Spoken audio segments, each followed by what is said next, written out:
Sticking with the property issues for a moment, 5 years after leaseholders of flats were given better rights, they still face maintenance bills of up to thousands of pounds every year, with no guarantee of what they actually get for their money. There's no regulation of managing agents. Anyone can become one, as Sarah Pennells reports. For thousands of flat owners, the rattle of the letterbox sends a shudder. It could be yet another bill from the managing agents, perhaps for thousands of pounds. That's certainly been the case for flat owners in this block. They had to pay for a new communal heating system. It cost an extraordinary £132,000. When Jonathan Polney moved in, he knew about the £2,000 a year service charge, but he thought some of that money went into a reserve fund. He was wrong. We were told that we needed a new boiler, we were told that we needed the roof replaced. The works were done, we got the bill was double what we told it would be, and we had to pay £22,000 each. And did you have £22,000 to pay this bill? No, it was an absolute nightmare for everyone in there, and for a lot of people it was very, very difficult to get that money together. So this is the first letter setting out how... Jonathan and the others are fighting the bill. The landlord has sacked the managing agents, but he'll still have to pay £15,000. Around 2 million flat owners pay a service charge every year, designed to pay for the upkeep of the communal parts and renovations of the building. It can be several hundred or several thousand pounds. But what are the rules about how much you should pay, and just what can you do if you think you're being overcharged, or simply that your managing agent isn't doing their job properly? Here's a really extreme case. Christopher Schilling and his wife moved into this flat in 2001. Last year they paid £6,600 in service charges.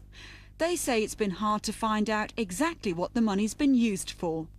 One of the bills was a 2003 common areas electricity, which was £263,000. This is not our flats. We pay for the electricity within our flats. This is just for lighting and lifts and pumping water and chilled water. And it was just, it couldn't be accounted for.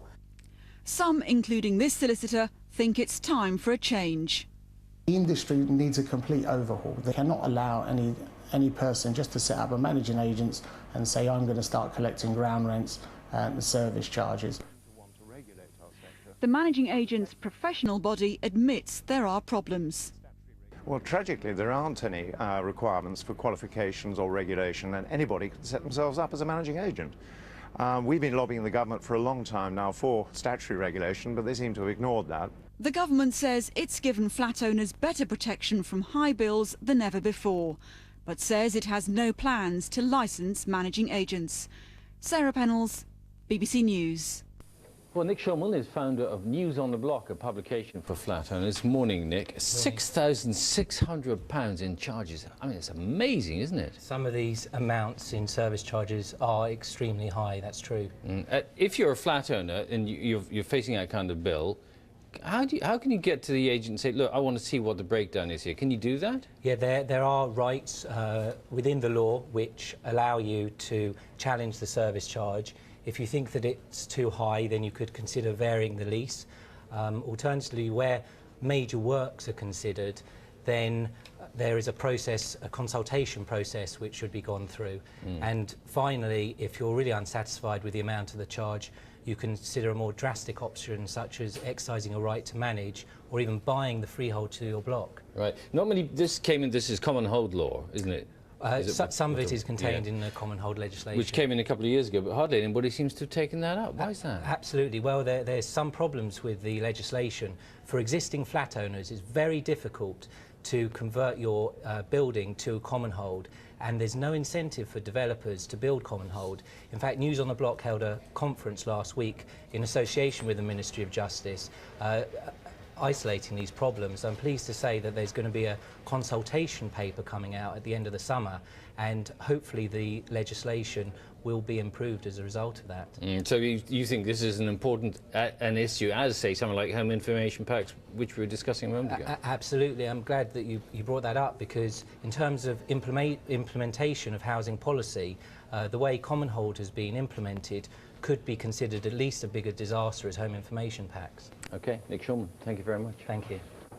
Huge response this morning on our organic food discussion, and the Soil Association considering taking away the organic label from food which has been flown in 6,000 miles in some cases more.